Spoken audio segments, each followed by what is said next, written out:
Section जो सबसे important section है अरबईन का, which is walk from Najaf to Karbala, I think which is the most important topic and which is the most important point. इसके अंदर मैं hardly 5 minutes दूंगा।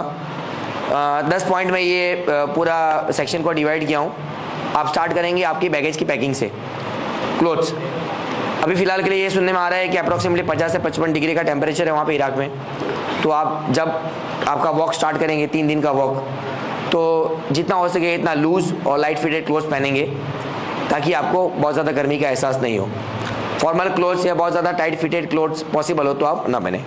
Number 2, ये मैंने मेरे फेलो पैसेंजर फ्रेंड जो लोग काफ़ी सालों से ट्रैवल कर रहे हैं उनके साथ में काफ़ी सारा डिस्कशन करके ये कंक्लूजन पे आए कि एक बहुत ज़्यादा कॉमन मिस्टेक जो वॉक करने वाला बंदा करता है वो है शोल्डर बैग को लेना। शायद शोल्डर बैग आपको इनिशियली कुछ घंटों में प्रॉब्लम नहीं दे या दिखने में भी बहुत स्पोर्टी लुक या बहुत अच्छा लगे, but it has been found to be the most common mistake. Shoulder bag में आप 3 दिन का सामान कैरी करेंगे तो कम से कम एटलीस्ट उसका वज़न 2 से 3 या 4 किलो तक का होगा। आप उसको शोल्डर पे ढोते हो और अल्टीमेटली 2-3 दिन के बाद में ये आपकी हालत ऐसी होती है कि आप बहुत ज़्यादा ये चीज़ आपको थका देती है। ट्रॉली बैग्स जो होती है उसके व्हील्स बहुत छोटे होते हैं। So the most convenient thing जो पाई गई है वो ये है कि ट्रॉलीज़ आप जो स्टेनलेस स्टील की ट्रॉली आती है जिसके अंदर 10-12 इंच का बड़ा व्हील रहता है वो आप उसको कैरी करें, उसको आप ढोए, उसके अंदर आपकी जो शोल्डर बैग्स है या कैरी बैग्स हैं या ट्रॉली बैग्स है इसको बांध दे। This is found to be the most easiest way. आपको सफ़र में ये ट्रॉली बैग्स साथ ज़्यादा सामान होगा तो लोड भी नहीं देगी और ये बहुत ज़्यादा ईजी है कैरी करने के लिए। Third point is medicine.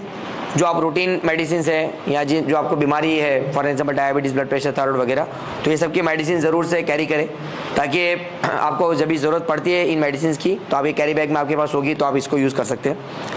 Number 5, again experience जो मैंने शेयर किया मेरे ज़ायरीन्स जो काफ़ी सालों से वॉक कर रहे थे उनके साथ में, कंक्लूजन ये है कि हम पोल नंबर डिसाइड करते हैं। फॉर एन एग्जाम्पल मेरा ग्रुप है 5-7 लोगों का, मेरी फैमिली है, मेरे फ्रेंड्स है, तो मैं 100 पोल के बाद मिलूंगा या 200 पोल के बाद मिलूंगा, इस तरीके का डिसीजन मैं लेता हूँ। हर आदमी की कैपेसिटी इतना चलने की नहीं है। कोई आदमी 100 पोल को 1 घंटे में कवर करता है, कोई आदमी 100 पोल को 1 घंटा 15 मिनट में कवर करता है, कोई आदमी 1.5 घंटे में कंप्लीट करता है। मेरा रिक्वेस्ट ये है कि हम for an example poles decide करे हुए उसके बदले मैं खुद के लिए ये डिसाइड करूँ कि मैं कितने घंटे पे वॉक को मेरा वक्फा दूंगा, रेस्ट लूँगा। The most commonest observation and the helpful observation is के आप अप्रॉक्सीमेटली 1 घंटे पे थोड़ा सा रेस्ट ले and then you can continue walk, तो आपको ये बहुत ज़्यादा थकाएगा नहीं। नंबर 7, प्रोबेबली सारे के सारे ज़ायरीन जो जा चुके हैं उन्होंने एक्सपीरियंस किया होगा कि ज़्यादा चलने की वजह से हमारे पैर में छाले पड़ जाते हैं, ब्लिस्टर्स हो जाते हैं। ब्लिस्टर से हमको थोड़ा लगता है डर, तो हम उसको फुड़वाते नहीं जल्दी से। बट माय डियर, ये ब्लिस्टर्स जो है वो उनको पंक्चर करवाना एकदम नॉन पेन है, मतलब उसके अंदर बिल्कुल पेन लगता नहीं है। ये अगर आप ब्लिस्टर्स को लेके आप ड्रैग करते हो, छोटा ब्लिस्टर है, आपको लगता है कि मैं चल सकता हूँ, पर ये आपको बहुत ज़्यादा थका देगा, आपको एग्जॉस्ट कर देगा। तो अगर पॉसिबल होगा तो जितना हो सके इतना जल्दी छोटा बड़ा जो भी आपको ब्लिस्टर है उसको आप फुड़वा दें ताकि आप पेन लेसली अपने वॉक को कंटिन्यू कर सके। ब्लिस्टर से डरने की ज़रूरत नहीं। अभी आजकल तो सारे के सारे प्रोबेबली मॉकिप्स में मेडिकल फैसिलिटीज़ अवेलेबल है कि जहाँ पे आपका ब्लिस्टर जो है पंक्चर इजीली पेनलेसली हो जाएगा। 7th पॉइंट एक बहुत इंपॉर्टेंट पॉइंट है अगेन कि ज़्यादा वॉक करने की वजह से हमारे पैरों के बीच में रैशेज़ हो जाते हैं। हम जो हमारा कैरी बैग लेंगे उसके अंदर पॉसिबल होगा तो किसी भी तरीके का oil, for an example coconut oil या रैश फ्री ऑइंटमेंट ज़रूर से कैरी करें, बराबर है, ताकि अगर आपको वॉक के दरमियान रैशेज़ होते हैं पैरों के बीच में तो आप इसका यूज़ कर सकें ताकि आपको रैशेज़ जो परेशान करते हैं, जो अक्सर देखा गया है कि 2-2.5 दिन के सफ़र के बाद में रैशेज़ हमको बहुत ज़्यादा प्रॉब्लम कर देते हैं, तो ऑयल और रैश फ्री ऑइंटमेंट्स आपको हेल्प करेगा। नंबर 8 इज़ जो शूज़ पहनता है उसको पसीना बहुत ज़्यादा होता है शूज़ में, जो चप्पल पहनता है उसको भी पसीना होता है, तो अल्टीमेटली ये जो पसीना है वो सॉल्ट होता है और सॉल्ट आपके डिपोजिशन से आपके पैर में हो जाता है इरिटेशन और इसी की वजह से आपको हो जाता है ब्लिस्टर्स। तो एक ये रिकमेंडेशन भी है कि आप पॉसिबल होगा तो दिन में मिनिमम 3 से 4 मरतबा आपके पैर को अच्छे से धोएंगे ताकि सॉल्ट डिपोजिशन नहीं हो, पेन नहीं हो, इरिटेशन नहीं हो, ब्लिस्टर्स का फॉर्मेशन भी इसकी वजह से कम होगा। नंबर 9 जो लोग शूज़ पहनने वाले हैं वो लोग प्लीज़ इंश्योर करें कि आपके पास एक दिन के लिए 2 पेयर ऑफ सॉक्स हो।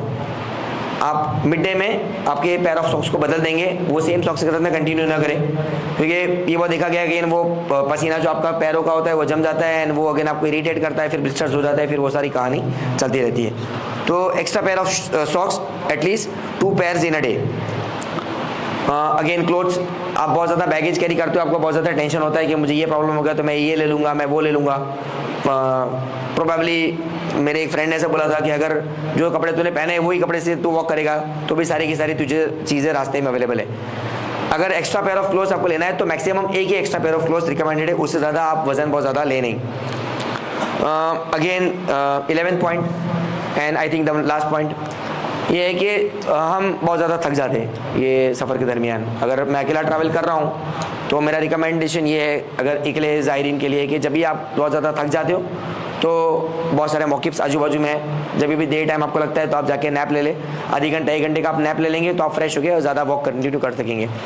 रात को भी मुझे टारगेट होता है कि मुझे इतने पोल्स कंटिन्यू करने हैं, मैं बहुत ज़्यादा अपने आप को ड्रैग करता हूँ, फिर मैं थक जाता हूँ। अल्टीमेटली ऐसा भी बहुत सारे ज़ायरीन के साथ में देखा गया है कि जब बहुत ज़्यादा एग्जॉस्ट हो जाते वो लोग पूरा वॉक नहीं कर पाते। So the conclusion of the story is कि अगर आपको रात को बहुत ज़्यादा थकान लगती है तो प्लीज़ आप अपने आप को बहुत ओवर स्ट्रेन ना करें। जहाँ पे भी आप है प्लीज़ टेक रेस्ट। आप रेस्ट करेंगे तो हो सकता है 3 दिन के बदले 3.5 दिन लगेगा, पर आप वॉक इंशाल्लाह अल्लाह चाहेगा तो फिनिश कर सकेंगे। लास्ट पॉइंट नंबर 4, अगेन मुझे लगता है शायद ये पूरी स्पीच का सबसे इंपॉर्टेंट पॉइंट है मेरे हिसाब से, जो सबसे ज़्यादा अनकॉम्प्रोमाइज़ और अनदेखा गया है वो है हाइड्रेशन, पानी पीना। ये मैं इसलिए इंपॉर्टेंट बोल रहा हूँ क्योंकि वॉक के दरमियान एक जज्बा रहता है कि मैं 2.5 दिन में वॉक पूरा कर लूँ या मैं 3 दिन में वॉक पूरा कर लूँ, मैं जल्दी से अपने मंजिल तक पहुँच जाऊँ, मेरा फेलो पैसेंजर इतना आगे निकल गया है, मैं पानी पीऊँगा तो मुझे वॉशरूम जाना पड़ेगा, उसमें मेरा टाइम हो जाएगा बर्बाद। ये बहुत ही ज़्यादा कॉमन ऑब्जर्वेशन है। और दूसरा प्रॉब्लम पानी पीने के साथ में जो देखा गया है कि लोगों को इतना ज़्यादा वहाँ का वॉशरूम्स या यूरिनल्स कंफर्टेबल नहीं है। But my dear brothers and sisters, important ये है कि जब आप वॉक करते हो तो अब आप बहुत ज़्यादा पर्सपायर करते हो, आप पानी का जो वाटर लॉस है काफ़ी ज़्यादा होता है। अल्टीमेटली यूरिक एसिड का लेवल भी आपका बढ़ जाता है, जिसकी वजह से आपको सूजन वगैरह भी फील होती है। जो ज़ायरीन जा चुके हैं वो ये चीज़ को बखूबी महसूस करते होंगे। अब आपका जो पानी कम हो गया आपकी बॉडी में, उसको कंपेंसेट करने के लिए, आपका यूरिक एसिड जो बढ़ गया आपकी बॉडी में उसको कम करने के लिए एक ही रास्ता है, वो है कि आप ज़्यादा पानी पिए, वॉशरूम जाए तो ये चीज़ें कम हो। फाइन।